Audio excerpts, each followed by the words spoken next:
ఒకే ఇంట్లో ఉంటే రికవర్ అవుతున్నారు అని అనే సమయం చూసుకుని మళ్ళీ ఈ థర్డ్ పార్టీ వాళ్ళు ఏం చేస్తుంటారు, ఏదో ఒక రకంగా మళ్ళీ వీళ్ళని వశపరుచుకోవడం కోసము పదార్థాల్లో పెట్టేస్తుంటారు.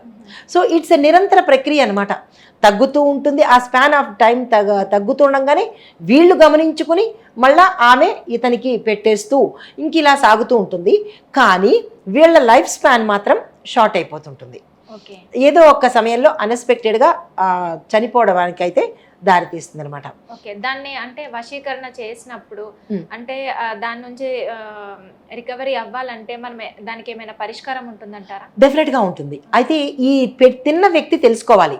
ఇప్పుడు ఈ థర్డ్ పార్టీ ఈయనకి పెట్టిందని చెప్పాం కదా ఆస్తి కోసమని, ఆ వ్యక్తిని గమనించుకోవాలి. ఈవిడ నా భార్యలాగా ఉందా లేదా, వాళ్ళ మత్తులో ఉంటారు కదా, నా భార్యలాగా ఉందా లేదా, ఎవరైనా చెబితే కూడా గమనించుకునే స్థాయి ఉన్నట్టయితే వెంటనే ఈ వీళ్ళకి తెలియకుండా వేరే చోటకి వెళ్ళి దాని నుంచి రికవరీ అయినట్టయితే అప్పుడు ఆయన లైఫ్ స్పాన్ పెరిగే అవకాశం కనబడుతుంది. తిరిగి మళ్ళా అదే తేజస్సుతో ఉండే అవకాశం ఉంటుంది. అయితే ఈ వశీకరణాల్లో మనకి 5 రకాలు ఉంటాయి. ఒకటి ఏంటంటే సౌమ్య వశీకరణ, అంటే ప్రేమ, దయ, ఆకర్షణ, ఒకళ్ళు ఇష్టపడ్డము, భార్యాభర్తలు కానీ తల్లిదండ్రులు కానీ. ఇప్పుడు మన పిల్లలు మనకి అడ్వర్స్గా ఉన్నారనుకోండి, అది ఎవరికైనా చెప్పి మా పిల్లాడు చదువుకోవట్లేదు, నాకు కొంచెం అనుకూలంగా ఉండేలాగా అని తల్లి అడగొచ్చు, అది తప్పులేదు. అది సౌమ్య వశీకరణ అంటారు.